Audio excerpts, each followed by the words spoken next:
Ate Arlene and Doc Jan, akong bana, naoperahan siya sa kidney stone. Unsay angay niyang imnon, aron dili mo balik iyahang problema. Lorraine sa Kabanglasan. Okay mga kanans, no? Kidney stone. Doon na Nagkakaroon. may posibilidad nga after gi-remove ang stone, Doc, mabalik siya? Yes, mubalik ang kidney stone pero lahi na siya na bato. Katong remove na bato, ideally tanggal na gito siya. Okay. Pero kung dili ka mo bago sa imuhang lifestyle, yes, there's a possibility magkakaroon na sad usab ka og mga panibag-o na mga bato sa kidney mga kanans. Kay tungod na anak kay sa history, stone former ka, kinahanglan medyo dandahan na ka sa imong mga pagkaon, sa imong mga ilimnon mga kanans. Common na makakos, makapa-accumulate sa mga stone mga kanans, kining mga pagkaon na taas og calcium ug taas og uric acid. So meaning to say, pag masobrahan day ka og inom og calcium, masobrahan day ka inom og kaon og mga taas og calcium content mga kanans, yes, there is a possibility na pwede ka magkakaroon ng kidney stone. Kay duha man ka klase yung stone sa ato ang kidney. Ang usa is calcium type, ang isa uric acid type. So mo na ingon na, Dok, wala man ko likaon ani, pero kusog man ka mo inom, mukaon og mga dairy products. So meaning to say, there's a possibility na nisubra ang calcium level sa imong dugo and then nahimong bato siya sa imong kidney mga kanans. So iwas kita sa mga pagkaon na taas og calcium content. Ikaduha, mga pagkaon na taas og uric acid. Susama sa laman loob, ulo sa isda, gagmay na isda, ginamos, bagoong ug mga parat. So kini ang mga klase ng mga pagkaon na dapat pud nato na pagalikayan pud mga kanans. Next, sa mga ilimnon, of course, likayan nato yung mga makahubog na mga ilimnon mga kanans. Ubay-ubay na pud kita no na mga pasyente na sa ilang mga history kusog sila mo inom before mga kanans. Kay nga naman ang ilimnon day Doc ang makakos sa kidney stone, di ba? Kung mo inom ka diuretics man ka, sige makag-ihi na ihi. Take note mga kanans, kung kusog kita mo inom, unsa ba ang ato ang kadalasan mahimong pulutan? Di ba? Ang ato kadalasan mahimong pulutan, mga taas og uric acid. So mao kini ang isa sa mga hinungdan. Labi na ng chicharon bulaklak? Oh, 'di ba? Laman loob 'yan, 'di ba? Dayon sa pagyud mga junk foods, mga chichirya mga kanans. So, ang ato ang mga pulutan mga kanans, grabe kataas og uric acid, mga laman loob. So muna siya mo accumulate gyud siya. Sige tag kaon na kaon, sige tag inom. So yung uric acid sa to nagsige accumulate ni taas yung uric acid. Then ang pinaka worst, kusog ka mo inom, gina-drain ang water sa imong lawas. Ga-drain ang water sa imong lawas, pero yung uric acid level sa imong lawas naga-accumulate, nagataas. Kulang na ka og water dayon, kay sige man kag ihi na ihi, pero yung uric acid is taas. So, unsa may tabo sa uric acid, mo kumpul siya. Tun mahimo na siyang stone dayon siya mga kanans. So mo na siya yung isa sa mga hinungdan ngano ginapaiwas nato yung inom kay tungod dili man ginatuli kayan sa inom-inom na naagyoy pulutan kay partner magina siya mga kanans. Okay. So mo na siya mga kanans no, kinahanglan nato na minimize mga kanans. Unsa ba ang angay pagabuhaton kay para ma-breakdown, maipagawas yung mga stone. Diba? So, namoy uban ko, Dok, ano mo ko stone, Dok, pero gamay pa siya, Dok. Kaya pa ba maipagawas? Yes, kaya pa ipagawas, basta mubago ka sa imong lifestyle. Basta mo inom ka og daghan og tubig.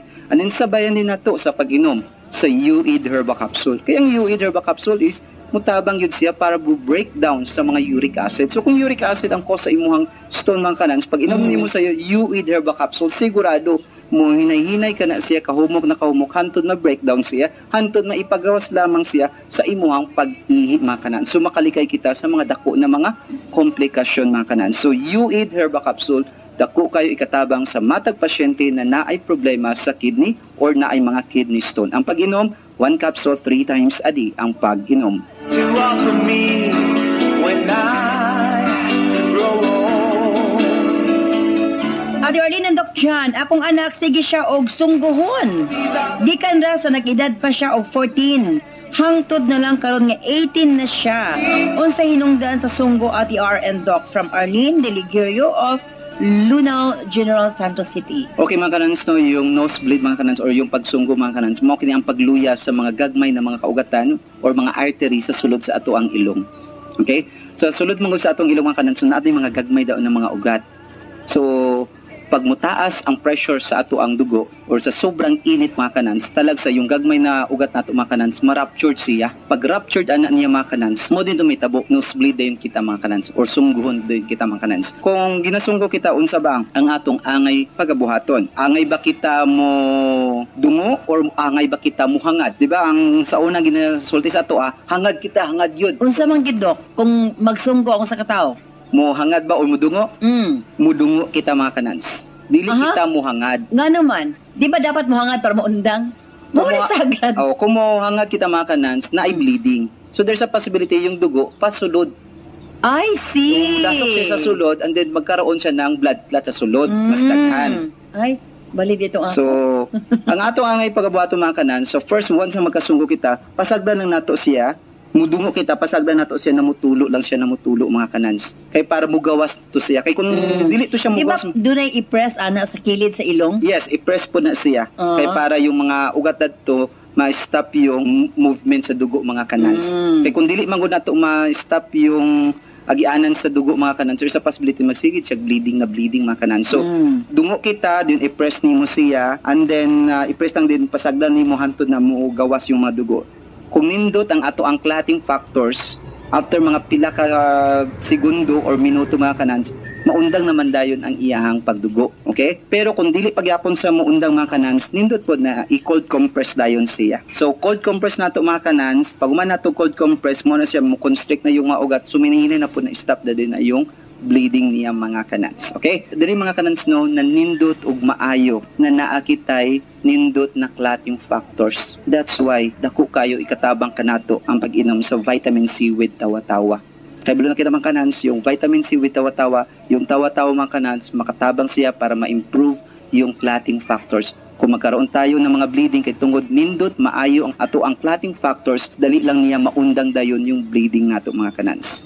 Okay? So, sa imong anak, vitamin C with tawa-tawa. Pwede imnon 2 capsule every morning mga kanans. Then, ikadua, paligunon yung ugat. Di ba ingon ko ganina, naay na ruptured ni buto ng mga ugat. Kaya tungod, luya yung ugat. Dili kayo siya elastic. So, ang atong pagabuhaton, paligunon natong yung ugat na to. So, non-serva capsule. Kabilo na kita ang non-serva capsule, nindot kaayo kini siya sa mga pasyente na naay problema sa mga kaugatan. Kay tungod yung non-serva capsule maka-improve, makapaligon sa ato ang mga kaugatan o makapa-improve sa atong elasticity. Kay kung nindot yung elasticity sa atong ugat, bisa muburot pang atong ugat mga kanans, kay tungod nindot yung elasticity, dili siya basta-basta na mu-rupture, kay flexible siya. Kay kung dili siya flexible mga kanans, nang manggahi lamang siya, kay tungod taas ang pressure, dali siya mubuto. So, kamo na sa kinahanglan, flexible, maayo yung elasticity sa ato ang ugat o ligon atong ugat. So, non-serva capsule, pwede isabay sa pag-inom sa imuhang anak mga kanan. So, 1 capsule 3 times a day, good for 15 days. After 15 days, 2 times a day na lamang yung non-serva capsule and then vitamin C with tawa-tawa mga kanans. Ate Arlene and Doc Jan, aslang ko ulit tambal sa goiter. Okay, goiter is part mo na sa atuang lawas. Sometimes nagkakaroon lamang siya ng mga abnormalities in terms sa iodine content sa atong lawas. Pag sobra, nagkakaroon tayo ng hyperthyroidism. Pag kulang, nagkaroon tayo ng hypothyroidism. Sometimes, sobra sa pagpamwersa or nagkakaroon lamang tayo ng mga enlarged thyroid nato mga kanan. So, Okay. kinahanglan mabawaan nato, makategorize nato kung unsa na klase ang imuhang goiter mga kanans. Kay para matagaan nato kung unsa na type ng pagkaon ang kinahanglan niya na kaunon mga kanans. Kay dili magud pwede ang mga pagkaon sa halimbawa hyperthyroidism ang imuhang problema. Andin pa kanon mo sa diet for hypothyroidism, mas musamot siya. Halimbawa, hyperthyroidism is taas yung iodine content. Daghan pa sa iyang lawas. Din pa kanon mo siya og mga seafoods, musabot ang iyahang goiter ana mga kanads. Okay. Dapat ma-identify. Pag ma-identify, okay, matagaan nato siya kung unsa yun ang iyahang specific na mga kaunon ug unsa pod ang iyang angay likayan ng mga pagkaon. Okay, para sa pagpakuyos sa imuhang bukol, kini siya pwede siya sa hyper, pwede po siya sa hypo. Isabay nimo yung pag-inom sa non-serva capsule and U8. Kaya ang non-serva capsule na si anti-proliferative, pagpakuyos sa bukol sa goiter nimo mga kanads. Ang U8 para mawala yung paghubag sa imong goiter. Kaya uban medyo muhubag magod yung goiter nila. So I recommend non-serva capsule and U8 3 times a day, buntag og tuhapon yung pag-inom para mas bukuyos ang imong goiter. Then in terms sa imong pagkaon mga kanads, Dato na babase sa type sa klase sa imuhang greeter. Kung hyper, ayaw sige kaod og mga seafoods. Okay? Kung hypo ka, okay, kaod ka og mga seafoods. Basta ko ikatabang sa imuha. Okay.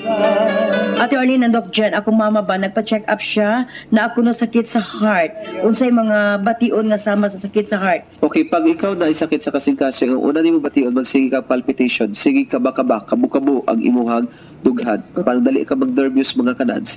Ikaduha, of course, na ay mga pagluya sa iyang kalawasan. Dali lang kapuyon, dali lang luyahan, gamay lang activity, hapo na or luya na ay iyang lawas. Pangatlo, na pagtaas sa iyang pressure sa iyang dugo. So, kadalasan sa mabantayan ninyo, yung pressure sa iyang dugo na medyo, nagit sa kataasan mga kanads. Pang-apat mga kanads, sa gabi na asay mga ma-experience na para maglisod siya o ginahawa sa gabi para ginalumsan siya. So kini siya is a very common na mga symptoms na naay mga problema sa kasing-kasing. Ayaw pasagdi na mulala ang problema sa imong kasing-kasing.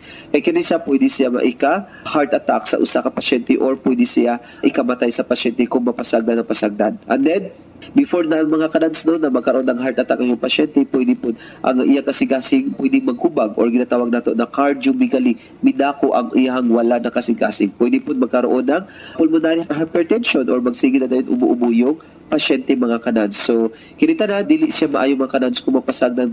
Kay kini, ang sakit sa kasing-kasing, isa siya sa mga hinungdan sa tibuok kalibutan ngano nangamatay ang mga tao mga kanads. Lalo na pag gabi, kadalasan ginaatake sila sa ginatawag na heart attack mga kanads. So, delikado, kini na matang na mga sakit, dili siya angay pasagdan. Kay kung pasagdan, pwede kini siya ikamatay sa isa ka tawo. Kay tungod yung kasing-kasing isa sa mga pinaka-importante na organ sa ato ang lawas. Pag kini muundang sa pagtibok, sigurado undang pud ang imuhang kinabuhi mga kanads.